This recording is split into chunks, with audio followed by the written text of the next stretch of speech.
नमस्कार। ये साइंस के जीके हैं। यहाँ से क्वेश्चंस बनते हैं।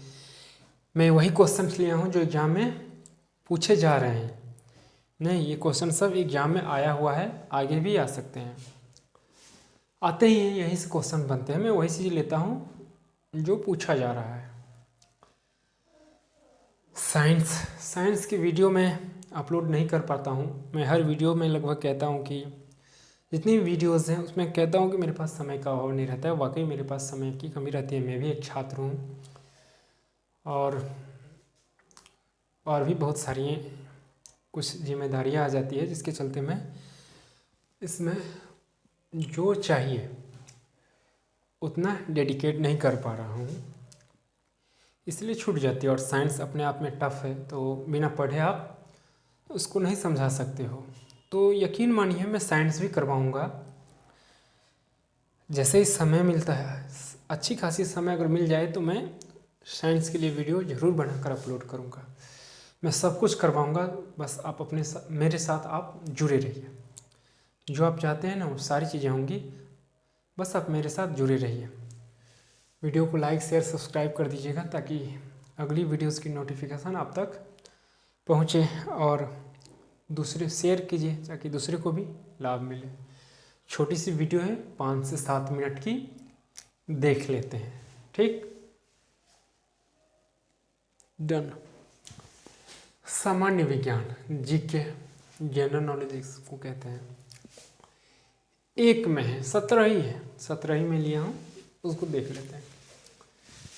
सूर्य की ऊर्जा का स्रोत है नाभिकीय संलयन। नहीं, जो सूर्य की ऊर्जा का स्रोत है नाभिकीय संलयन है।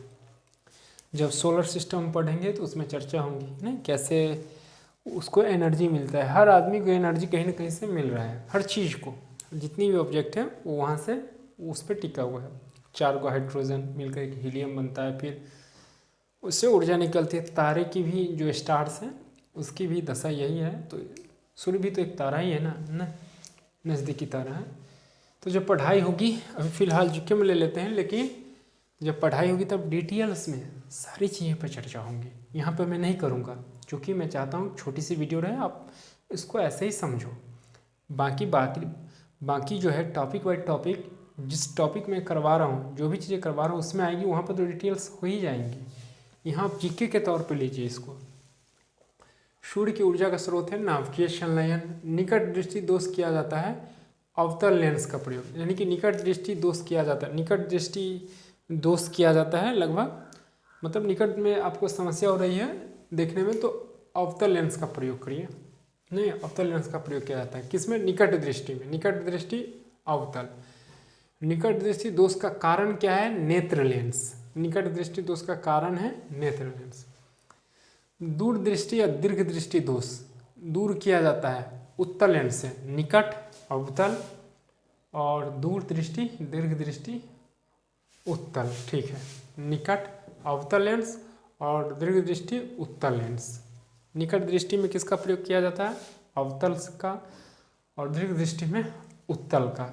यहाँ से क्वेश्चन बनते हैं। ठीक, अब परमाणु बम का सिद्धांत है नाभिकीय विखंडन पर। जितने भी परमाणु बम सब है ना, एटम, उसका जो है विखंडन होता है नाभिकीय विखंडन पर होता है ना, नाभिकीय विखंडन पर, नाभिकीय संलयन पर नहीं। नाभिकीय संलयन पर हाइड्रोजन बम का सिद्धांत दिया गया है। जो थ्योरी है हाइड्रोजन बम की, वो नाभिकीय संलयन पर है। नाभिकीय विखंडन पर परमाणु बम की, ये आपको याद रखनी है। ग्रीन हाउस गैस को प्रभावित करता है कार्बन डाइऑक्साइड। ऐसे और भी गैसें प्रभावित करता है ना, तो ग्रीन हाउस को प्रभावित करता है कार्बन डाइऑक्साइड। इस पर चर्चा होगी जब ग्रीन हाउस वाली चैप्टर आएगी ना, तो अलग से मीथेन, नाइट्रेन, नहीं, ये सब जो है ऑर्गन, ये सब जो है इस पर चर्चा उसी में कर दूंगा मैं, यहाँ में नहीं जाना चाहूँगा। दाढ़ी बनाने तथा आँख नाक कान की जांच में प्रयोग होता है अवतल लेंस। जो हम सैलून में जाते हैं ना, तो कौन सा लेंस लगा हुआ रहता है? अवतल लेंस। दाढ़ी बनाने में या आँख नाक जांच जो होती है देखने में, उस समय अवतल लेंस का प्रयोग करते हैं। ये क्वेश्चन बना है, दाढ़ी बनाने में कौन सा लेंस का यूज होता है? अवतल दर्पण का, अवतल दर्पण का प्रयोग होता है किसमें? दाढ़ी बनाने में। ठीक। परमाणु के 3 मौलिक कण हैं, ये बार बार पूछा गया है और साइंस के विद्यार्थी को ये आना जरूरी है।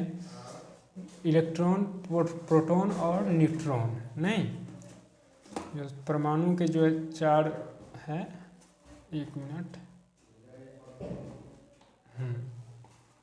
इलेक्ट्रॉन, प्रोटॉन और न्यूट्रॉन। कहाँ थे हम? हाँ, परमाणु के 3 मौलिक कण हैं, इलेक्ट्रॉन, प्रोटॉन और न्यूट्रॉन। परमाणु के 3 मौलिक कण कौन कौन से हैं? इलेक्ट्रॉन, प्रोटॉन और न्यूट्रॉन। ये आपको याद रखनी है। भविष्य का ईंधन कहा जाता है हाइड्रोजन को। भविष्य का ईंधन हाइड्रोजन को कहा जाता है। सर्वाधिक हल्की गैस या हल्की तत्व वाली जो गैस है वो कौन सी है? हाइड्रोजन है। सबसे हल्की गैस हाइड्रोजन, इसलिए वो ऊंची पर है। नहीं, जब हम पढ़ेंगे ना, वो होता है ना ट्रोपोस्फियर, स्ट्रेटोस्फियर, मेसोस्फियर, हवाई जहाज किसमें उड़ता है, नहीं, तो ये सारी चीज़ें, समताप मंडल होता है, वो जोन परत, जब वहाँ पे जब पढ़ाई होगी तो डिटेल से हम इसको जान जाएंगे। किसको? हाइड्रोजन के बारे में। सबसे हल्की है, तैरती रहती है। सर्वाधिक हल्की है हाइड्रोजन। नहीं, सबसे हल्की धातु है लिथियम। सबसे हल्की जो धातु होती है कौन सी होती है? लिथियम होती है सबसे हल्की। सबसे हल्की धातु है लिथियम। सबसे भारी जो धातु होती है ओस्मियम होती है। ओस्मियम सबसे भारी, ओस्मियम सबसे हल्की, लिथियम नहीं, सबसे हल्की लिथियम, सबसे भारी ओस्मियम। सबसे कठोर धातु जो है प्लेटिनम होता है, बड़ी मजबूत होती है वो, हल्की सी रहती है लेकिन मजबूत रहती है। प्लेटिनम सबसे कठोर धातु होता है। सबसे कठोर पदार्थ जानते होंगे, हीरा, डायमंड। ठीक है, सबसे कठोर धातु प्लेटिनम।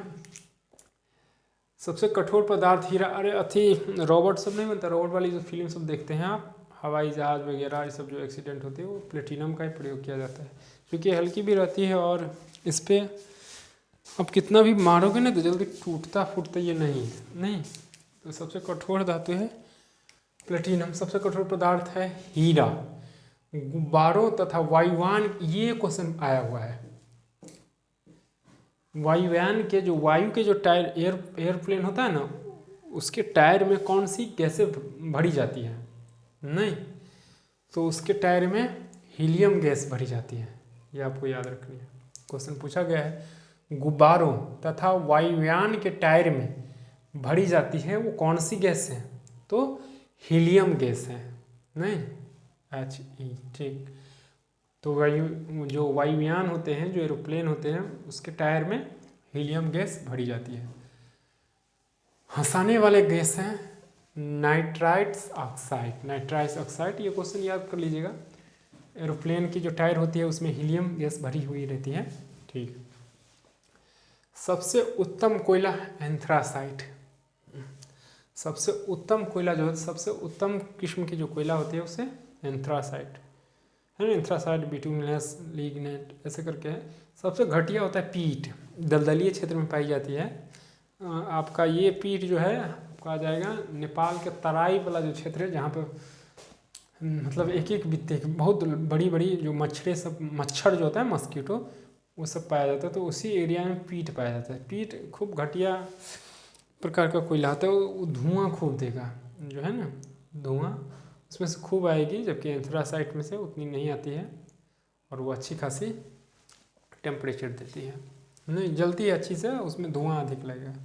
तो सबसे उत्तम कोयला एंथ्रासाइट, सबसे घटिया पीट। में लिखा नहीं हूँ, समझ जाना। तो ये थी 5 से 7 मिनट की वीडियो। नहीं,